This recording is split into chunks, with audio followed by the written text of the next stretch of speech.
ሐዲሱን ስለማውቀው ከጭንቅላት ያነብለታለሁ። ለመጨቃጨቅ የሚመጣ አይነት ሰው አለ፣ ለመሳደብ የሚመጣ ሰው አለ። እንዲህ አይነቶችን ደግሞ እንዳመጣጣቸው አስተናግዳቸዋለሁ። ገና ገና ስትናገር አነባዋለሁ። አሁን ሴት ልጅ በክርስትና ስታገባ ጊዜ ድንግል ካልሆነች ቀጥቅጣችሁ ግደሏት ይላል። ይሄን እንዴት ነው የምታየው? እንደ መጽሐፍ ቅዱስ አስተምሮ እንግዲህ ቦታውን አልችልም። ያው የሚያውቁትን የሚችሉትን ጠይቄ መጥቼ ቢያስረዳህ አይሻልም? እንደሱ ይሻላል። ሚሻል ከሚቀጡ እዚህ ሃይማኖትን ከሚያስነቃ ጠይቄ እመጣለሁ። ምን ችግር አለ? ሌላ ጊዜ አስረዳሃለሁ። አብስር፣ በቃ ችግር የለው። እሺ፣ ከታች ያለው ልጅ ምን ትላለህ? ይሄን ሴት ልጅ ስታገባ ድንግል ካልሆነች ቀጥቅጣቸው ግደሏት ያለውን እግዚአብሔር ምን ትላለህ? ኳስኮ ኦኬ፣ መጀመሪያ ግን እመጣበታለን። ግን የሆነ ጥያቄ ልጠይቅህና ወይም ደግሞ እሺ፣ ማስረጃ ሳይኝ፣ የዚህም ማስረጃ ሳይኝ። አብሽር፣ አሳያለሁ። ኢብሮ ትልቁ ላይ አድርጉ።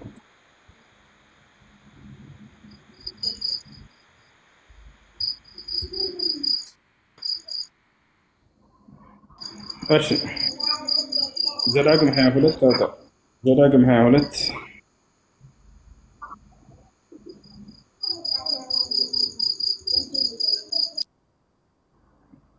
ዘዳግም 22 ያና 23 ምን ይላል? ዘዳግም 22 አወጣህ? እሺ፣ እሱን አይደለም። ስንት ቁጥር ስንት ላይ ላድርግልህ? ዘዳግም 22 ከ13 ጀምረን ነው። ምዕራፍ 22 ቁጥር 13። አሁን በደንብ ተከታተለኝ፣ ላንብብልህ ፈጠን ብዬ። እሺ፣ ጊዜ ለመቆጠብ ከኔ ጋር ነህ? ኳስኮ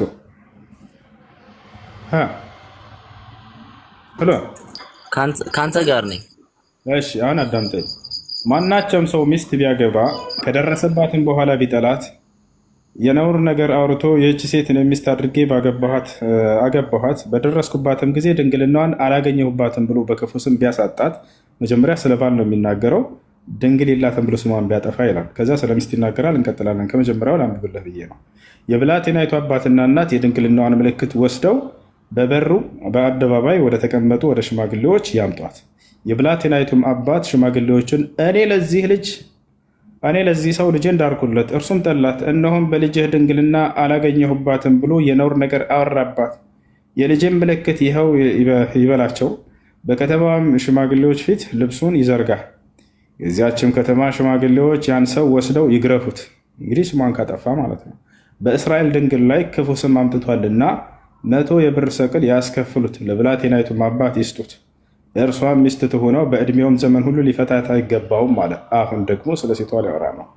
ነገሩ ግን እውነት ቢሆን በብላቴናይቱም ድንግልናዋ ባይገኝ እና ተመለስ። ኳስኮ አለህ? ኳስኮ አለሁ፣ እየሰማሁ ነው። እሺ፣ እየሰማሁ ነው። እኔ እያየሁ። ነገሩ ግን እውነት ቢሆን በብላቴናይቱም ድንግልናዋ ባይገኝ ብላቴናይቱን ወደ አባቷ ደጅ ያውጧት፣ በእስራኤልም ዘንድ የማይገባውን ነገር አድርጋለችና በአባቷን ቤት አመንዝራለችና የከተማዋ ሰዎች እስክትሞት ድረስ በድንጋይ ይውገሯት። ያሰላም፣ እንዲሁም ክፉን ነገር ከመካከልህ ታስወግዳለህ አለ። እች ሴት ድንግልናዋ ባይገኝ ስታገባ ጊዜ ወግራችሁ ግደሏት ይላል እግዚአብሔር። ተቀጥቅጣ ትገደላለች። ምን ትላለህ? ኦኬ፣ ከማግባቷ ማለት አግብታ ድጋሜ ፈታ ነው ይች ሴት ወይስ ለመጀመሪያ ጊዜ ስታገባ ድንግል ሆና ባትገኝ ነው የሚል? እሱ አንተ ያዘው፣ ችግር የለውም። ነገር ግን ስታገባ ጊዜ ድንግል ካልሆነች ቀጥቅጣችሁ ግደሏት ይላል። ምን ትላለህ እኮ? ማለት ይች ሴት በምን ሲጀመር መጀመሪያ በምን ብታገባ ነው ያለ? ማለት አሁን በእኛ በኦርቶዶክስ ማግባት ሲጀመር በአራት ይከፈላል። ማለት በቁርባን አለ፣ በተክሊል አለ፣ ከዛ በኖርማል ሰርግ አለ። በየትኛው ብታገባ ነው ያለ? ስለሱ አላስቀመጥም። በቁርባን ምናምን አላለም እዚህ ጋር። አሁን ዋናው ጥያቄ ምንድን ነው? ድንግልናዋ ባይገኝ እስክትሞት ድረስ ቀጥቅጣችሁ ጉገሯት፣ ግደሏት ይላል። ይሄ ፍርድ እንዴት ነው? አንተ ትክክል ነው ብለህ ታምናለህ? በሴት ልጅ ላይ ድንግልና ለምሳሌ ሴት ልጅ ሴት ልጅ ብታገባ ድንግል ካልሆነች ቀጥቅጣችሁ ግደሏት አይባልም። በቃ ሰውየው አልፈለገም አይደለ? ላስ ካልፈለገ ይህን ነገር አልፈለግኩም ብሎ ይናገራል እንጂ ቀጥቅጣችሁ ግደሏት የሚል ፍርድ የለም። ድንግልና ስላልሆነች ሴት ምን ትላለህ? ማለት እንደኛ እንግዲህ እኔ ካለ ስኪል ሴት ልጅ ድንግል ካልሆነች በእውነቱ ቀጥቅጣችሁ ግደሏት የሚለውን አሁን ዛሬ ነው የሰማሁት። እዚህ ደግሞ ሴት ልጅን አቃጥላችሁ ግደሉ ይላል እግዚአብሔር። ሕግ አውጥቷል ሴት ልጅ እንድትቃጠል። ምን ትላለህ? የካህንም ልጅ ራሷን በግልሙትና ብታረክስ አባቷን ታረክሰዋለች፣ በእሳት ትቃጠል ይላል። ያ ሰላም ምን ትላለህ? ሴት ልጅን ከነ ህይወቷ መለኮስ ማቃጠል ሕግ አለ መጽሐፍ ቅዱስ ላይ። ነቢዩ ሙሐመድ ሰለላሁ ዐለይሂ ወሰለም ምን አሉ? ላ ዩዐዚቡ ቢናር ኢላ ረቡ ናር አሉ። በእሳት ማንም ሊቀጣ አይገባም ህይወት ያለውን ነገር የእሳት ጌታ የሆነው አላህ ሲቀር የትንሣኤ ቀን ነው። ያም ሰዎች ወደ ገሃነም ሲገቡ ጊዜ እንጂ ማናችሁ ታቆላለች በሰማያዊ ምድር እኮ ያ ጋር ይኸውልህ፣ አንዴ ይቅርታ አቋረጥኩህ እኮ አሁን ይኸውልህ፣ በነገራችን ላይ አሁን አንተና እኔ እያወራን ያለው ነገር ማለት አንተ እኔን የማሸነፍ ወይም እኔ አንተን ተከራክሬ የማሸነፍ ሳይሆን የሆነ እውነታውን ወደ መረዳት ለመምጣት ወደ እኔ ለመረዳት ክርስቲያን እዚህ ጋር መጥቶ ማሸነፍ መሸነፍ አይደለም። በቃ አስረዳ አብሽር።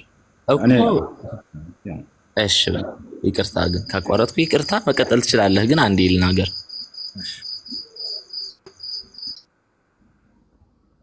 ተናገር አብሽር። የካህን ልጅም ራሷን በግልሙትና ብታሰክር እኮ ይሄ ማለት ትቃጠል ይላል። ትቃጠል ግን በሰማያዊ ማለት እዚሁ ምድር ላይ ያቃጥላችሁ ግደሏት ነው የሚል ወይንስ በሰማይ ደጅ በገሃነም ትቃጠላለች ነው የሚለውን መረዳት አለብን። አሁን ምክንያቱም የኛ መጽሐፍ ቅዱስ በራሳችን አይደለምና እናንተ ማለት ሙስሊሞች አሁን እንዲሁ በጣም ልታነቡ ትችላላችሁ። የኛ መጽሐፍ ቅዱስ ግን ሊከብዳችሁ ይችላል ትርጉሙ። ምክንያቱም የኛ አባቶች ለራሱ ረቂቅ ነው። በነገራችን ላይ የኛ መጽሐፍ ቅዱስ ማንም የሚፈታው አይደለም እና ትቃጠል ሲል ትቃጠል ሲል በመንግስተ ሰማያት በገሃነም እንደሱ የሚለው የቱ ጋር ነው? ምንድን ማስረጃ? እሺ ጠብቀኝ።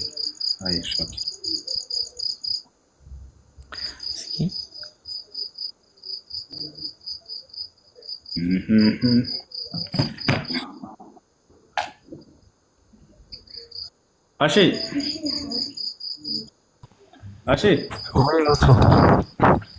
እንዴት ነህ? ይመስገን ሰላም ነው። ማን ነው? ሁሉ ሰላም አለን። እግዚአብሔር አባት ሴት ልጁን ባሪያ አድርጎ ቢሸጥ ያወጣል እንደሌለበት በክርስትና ሴትን አባት ባሪያ አድርጎ መሸጥ ይችላል። ገበያ ውስጥ አልሰማሁም። ግልጽ አድርግልኝ። አልሰማሁም። እሺ እግዚአብሔር መጽሐፍ ቅዱስ ነው የሆነች ሴት ቢደፍራት ለገረድ ሂዳት ግን ቅጣት የለም። 50 ብር ለልጅቷ አባት ይስጥና ልጅቱን አጠቃሎ ይውሰድ ይላል። ምን ትላለህ?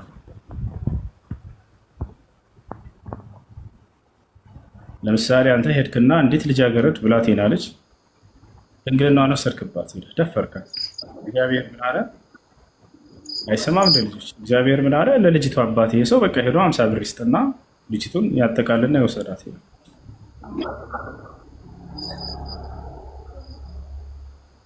አሼ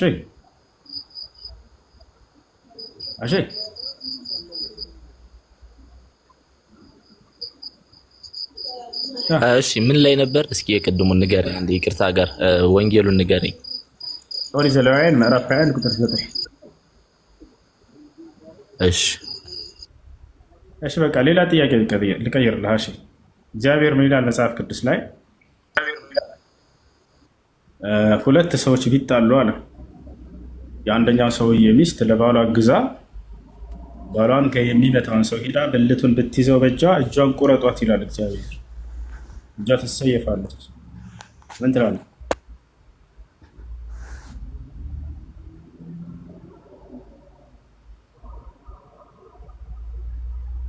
እኛም እንደንጠና እና ይሄን ይመስላል። እሺ በቃ ጥያቄ አለህ? ስለማይ ጥያቄ መጠየቅ የምትፈልገው ጃና ሄሎ ያበር ጥያቄ ነው። እኔ ይህን ሁሉ ያነሳሁት ለምን እንደሆነ ታውቃላችሁ? በእስልምና ሴት ልጅን ይጨቁናሉ። ኧረ በእስልምና ላይ የሌሉ ከባባድ ህግጋት ነው አሁን የነገርኳቸው። በሴቶች ላይ እንደ መጽሐፍ ቅዱስ ላይ ሴት ልጅ ተቃጥላ ከነ ህይወቷ ትገደል የሚል ህግ አለ። በቁርአን ላይ የለም በፍጹም። አይደለም ሴት እንስሳት ማቃጠል አትችልም፣ ህይወት ያለው ነገር። እንደ ክርስትና መጽሐፍ ቅዱስ ላይ ሴት ልጅ እጇ ትቆረጥ የሚል ህግ አለ። ማለት የባሏን በለባባላ ግዛ እኛውን ብልቱን ከያዘ ይችላል። ሌላው ድንግልና ሴት ድንግል ከሆነ ተቀጥቅጣ ትገደል ይላል። ሌላው አባት ሴት ልጁን ባዳ አድርጎ ቢሸጥ ምናምን ህግ ያወጣል እግዚአብሔር። ሌላም ከባባድ ህጋቶች አሉ። ለማንኛውም ይሄን ይመስላል ኢስላም። በእስልምና ሴት ልጁን ተንከባክቦ ያሳደገ ጀነት ይገባል የሚለው ነቢያችን ሰለላሁ ዐለይሂ ወሰለም ሐዲስ ላይ ሲናገሩ ካሉ መን ካነት ዒንደሁ በንታን አው ኡኽታን አው ሰላስ በናት አው ሰላስ አኸዋት ፈአሕሰነ ሱሕበተሁነ ወተቀ ላህ ፊሂነ አድኸለሁ ላሁ ልጀና የሚሰልም ሰው አለ እያሉ ነው። ኮሜንት ላይ አድሚኖች ተከታተሉና አስገቧቸው። ነቢያችን ሰለላሁ ዐለይሂ ወሰለም ምን አሉ?